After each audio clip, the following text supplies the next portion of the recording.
பச்சை புடவைக்காரியாய் உன் தாய் மீனாட்சி நான் இன்று வந்திருக்கிறேன். நீ ஏற்கனவே முடிவெடுத்தபடி உன்னுடைய உள்ளமும் உடலும் ஆரோக்கியமாக இருக்க உன் மனதை நீ ஆரோக்கியமாக வைத்துக்கொள். வரக்கூடிய வாரம் உற்சாகமாக செல்வது உன் மனதிடம்தான் இருக்கிறது. அதை நினைவில் கொள். அவசியமில்லாத விஷயங்களுக்கு கவலைப்படுவதை தவிர்த்து உன் மனமகிழ நீ செய்ய வேண்டிய காரியங்களையும் கடமைகளையும் சரிவர செய்து வா. நேர்மறை எண்ணத்தோடு நினை, நல்லது நடக்கும். உன் வாழ்க்கையில் சில நினைவுகள் மனதில் வடுவாய் அமர்ந்து ஆழ்ந்து அழுத்தி அதை சிந்திக்க விடாமல் வேதனை என்னும் படுகுழியில் தள்ளி உன் வாழ்க்கையில் நீ முன்னேற வேண்டும் என்ற எண்ணத்திற்கு அது தடையாய் இருப்பதால் திக்கு தெரியாமல் குழம்பி போயிருக்கின்றாய். நீ எதிர்காலத்தை யோசித்து எடுத்துள்ள முடிவை அவர்கள் யோசிப்பது இல்லை. நீ அவர்களை காயப்படுத்தினாய் என்பது மட்டும்தான் அவர்களுக்கு புரியும். அவர்களுக்கான சூழ்நிலை புரிந்துதான் முடிவை நீ எடுத்தாய் என்பது அவர்களுக்கு புரியாது. அதை எதிர்பார்த்தால் கடைசியில் நீதான் காயப்பட்டு நிற்பாய். நம்மை நேசித்தவர்கள் தவறாக புரிந்து கொண்டார்கள் என்றுதானே நீ வேதனையடைகின்றாய். எதற்கும் கலங்காதே. உன் அன்னையான நான் உனக்காகத்தானே இருக்கின்றேன். உன்னை நிச்சயம் முன்னேற வைத்து வெற்றி பெற வைப்பேன். என்னை நம்பு என் குழந்தையே. எல்லாவற்றையும் கடப்பதற்கு நான் உதவுகிறேன். உன் மனதை மட்டும் என்னிடம் நிறுத்தி அமைதியாக இரு. பிறகு உனக்கு நடப்பவையெல்லாம் நல்லதாகவே நடக்கும். அதற்காக நான் உன்னுள் இருக்கும் பக்தியை கண்டு வியக்கின்றேன். உன்னிடம் நான் எதிர்பார்ப்பது இன்னும் கொஞ்சம் பொறுமையாகவும் நம்பிக்கையோடும் சில காலம் காத்திரு என்று. உனக்கான பரிசை உன் அன்னையான நான் தருவேன். உன் அம்மாவாக அப்பாவாக நான் என்றும் இருப்பேன். என் கண்ணிமையில் வைத்து கருவறையில் காப்பது போல உன்னை நான் வளர்ப்பேன் என் தங்கமே. நான் சில நாட்களாக உன்னை மிகவும் உன்னிப்பாக கவனித்து கொண்டு வருகிறேன். பாசம் பாசம் என ஏங்கி அந்த மாயையில் சிக்கி உருக்குலைந்து விட்டாய். உண்மையான பாசத்திற்காக நீ ஏங்கும் ஏக்கத்தை காண என்னால் பார்த்து கொண்டிருக்க முடியவில்லை. இது பொய்யான மாயை நிறைந்த உலகம் என எத்தனையோ வழிகளில் உனக்கு நான் அறிவுறுத்திவிட்டேன். ஆனால் நீ திரும்ப திரும்ப அந்த மாய வலையில் சிக்கிக்கொண்டு வெளியேற தெரியாமல் தவிக்கின்றாய். இப்போது உனக்கு ஒன்றை நான் சொல்கிறேன் கேள். உன் நலனை விரும்பும் உறவுகளாக, அதாவது தாயாக, தந்தையாக, சகோதரனாக, குருவாக, உற்ற தோழனாக நான் இருக்கையில் நீ ஏன் இன்னொருவரின் பாசத்திற்காக ஏங்க வேண்டும்? உனக்குள் இருக்கும் எனக்காக ஏங்கு. நீ ஏங்கத் தொடங்கும் போதே அது தெரிந்து நான் உன் அருகில் வந்து விடுவேன். உன்னை விரும்பும் நிரந்தர உறவாக நான் இருப்பேன். உன்னை விட்டு நான் எங்கும் போக மாட்டேன். இனி எப்படி இருக்க வேண்டும் என்ற முடிவை நீ எடுத்து விட்டாயல்லவா? அதையே பின்பற்று. நீ எதற்கும் கலங்க வேண்டியிருக்காது. உன்னுடைய வாழ்வில் வண்ணங்கள் மாறலாம். ஆனால் உன் எண்ணங்களில் என்றும் இந்த மீனாட்சி தாயை மனதில் இருத்திவிடு. பிறகு நீ வாழ்வை எவ்வண்ணம் விரும்புகிறாயோ அவ்வண்ணமே அமையும். என் முகத்தை எங்கு பார்த்தாலும் புன்னகைப்பாயே. வீட்டிலோ வெளியிலோ வாகனத்தில் என் உருவத்தை கண்டு நீ புன்னகைப்பாய். நான் உன் கூட இருப்பதாக உணர்வாய். அதுதான் உண்மை. நான் உன்னோடுதானே இருக்கின்றேன்.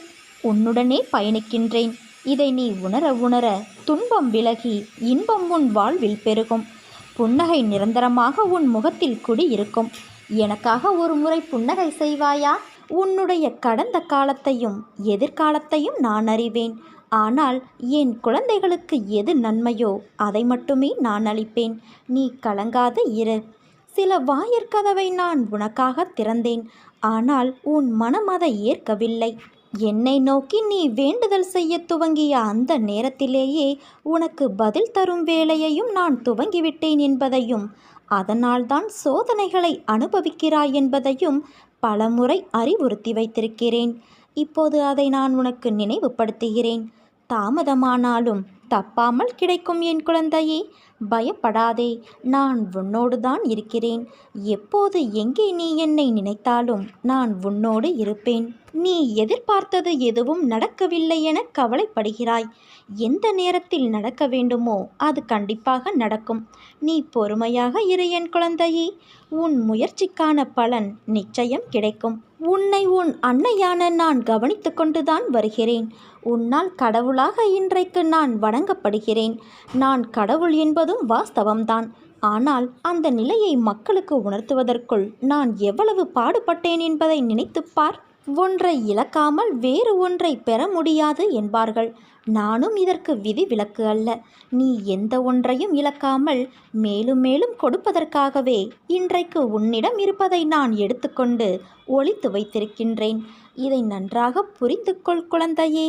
யாரேனும் ஒருவர் தன்னை என் குழந்தையாக பாவித்து என்னிடம் வேண்டிய அளவு சரணடைந்து அந்த சரணாகதியை முழுமையானதாக செய்து கொள்ள முயற்சிகள் முழுவதும் எடுத்துக்கொண்டு விட்டால் நான் அவருடைய எல்லா சுமைகளையும் ஏற்க முன்வந்து அந்த பக்தரை உண்மையிலேயே என் குழந்தையாக ஆக்கிக்கொள்வேன். அதாவது அவனுடைய பொறுப்புகள் யாவற்றையும் நானே ஏற்றுக்கொள்வேன். ஒருவன் காண்பது என்னை மட்டுமே. என்னை பற்றிய பேச்சுக்களையே செவி மடிப்பினும் என்னிடம் மட்டும் பக்தி கொள்வானாயினும் ஒருவன் முழு மனதோடு என்னை நாடி என்னிடமே நிலைத்து இருப்பின் அவன் உடல் ஆன்மா இரண்டை பற்றியும் எந்தவித கவலையும் கொள்ள தேவையில்லை. என்னிடம் பக்தி செலுத்துவோர் இங்கு ஏராளமானோர் உள்ளனர். ஆனால் என்னிடம் சரணடைந்து எனது குழந்தையாக வேண்டுபவர்கள் எத்தனை பேர்? மனித குலத்தில் உள்ள பெரும் குறை இது. சுலபமாக அளிக்கப்படுவதை யாரும் மதிப்பது இல்லை. தம் குழந்தைகளுக்கு அமானுஷ்யமான அதிசயத்தக்க உதவி நான் அளித்த நூற்றுக்கணக்கான சம்பவங்களுக்கு பிறகும் விசுவாசம் ஏற்படவில்லை என்பது ஆச்சரியமாக உள்ளது. உண்மையிலேயே நீ என்னிடம் சரண் புகுந்துவிட்ட குழந்தை என்றால் நீ வேண்டியதை அளிக்க தயாராக நான் இருப்பதை நீ உணர்ந்து கொள்வாய். என்னிடம் இந்த கணமே பூரண சரணாகதியடைந்து பார். மற்ற எல்லாவற்றையும் நான் பார்த்து கொள்கிறேன். இங்கே எந்த கிரகத்திற்கும் வலு கிடையாது. அவை என்னுடைய அருளால் என்னுடைய சக்தியால் செயலிழந்து விடுவதால் உனக்கு உடனே ஆரோக்கியமும் தாய் வீட்டு பரிசாக உனக்கு ஒன்றும் கிடைக்கப் போகிறது. என்னுடைய திருநாமம் என் யோக சக்தி என்பதை உணர்ந்து பயன்படுத்துகிறவர்களுக்கே பலன் தரும். உன்னை போல என்னையே சிந்தித்து எனக்காக தன்னையே அர்ப்பணித்து உண்மை அன்போடு என்பால் லயமாகிறவர்களுக்குத்தான் நான் பலன் தரக்கூடிய கற்பகத் தருவாக காமத்தேனுவாக இருக்கின்றேன்.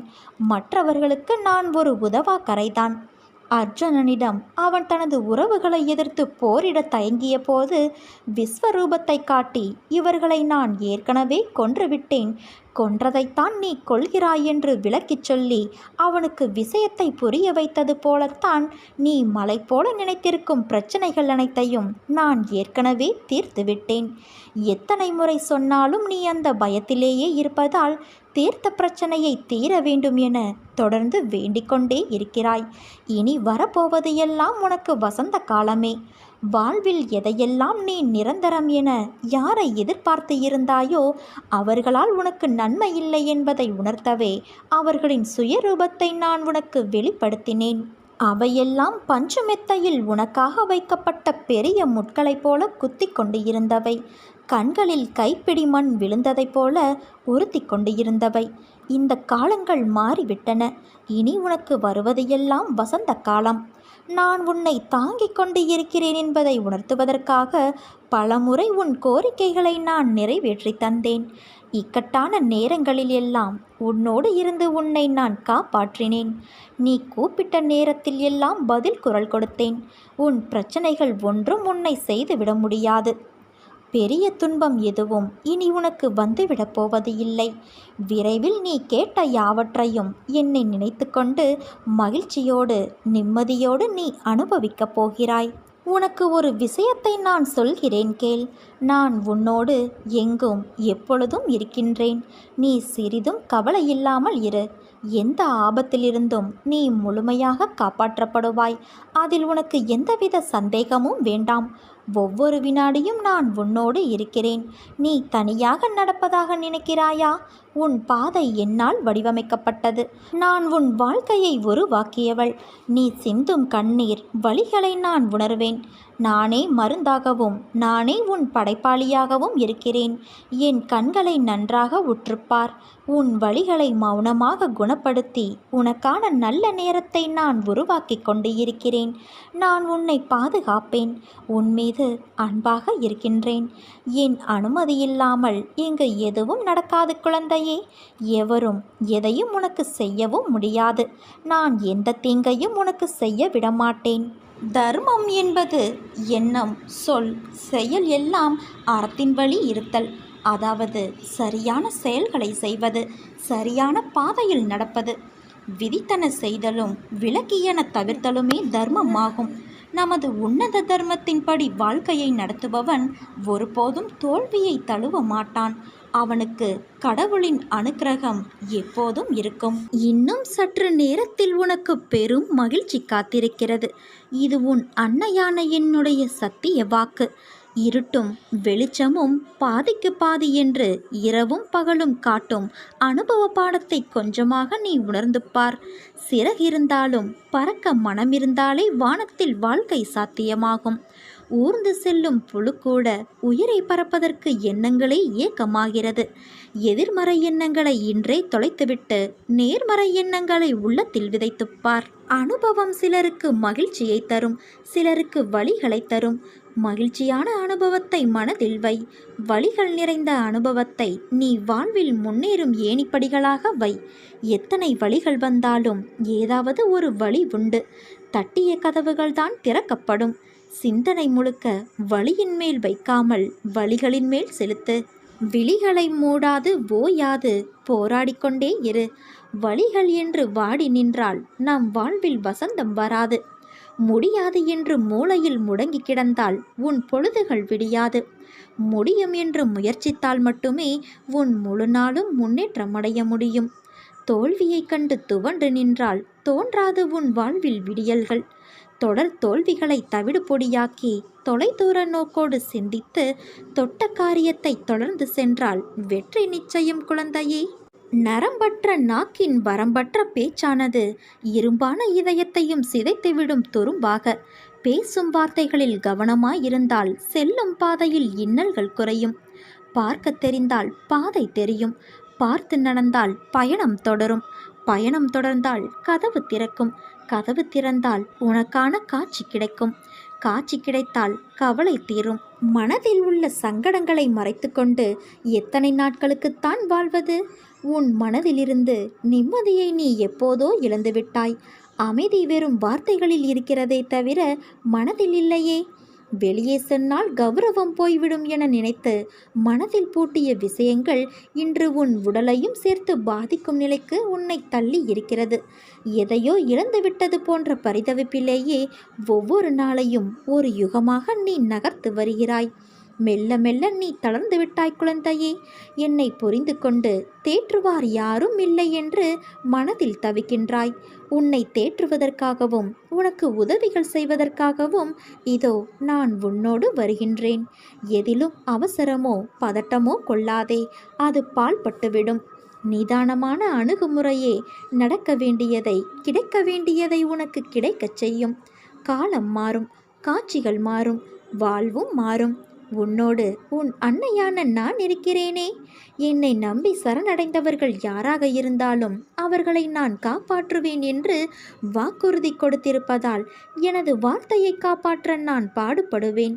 உன் துக்க நாட்கள் முடிந்து போயின. இனி நிம்மதி உன்னை நிரந்தரமாக ஆட்கொள்ளப் போகிறது.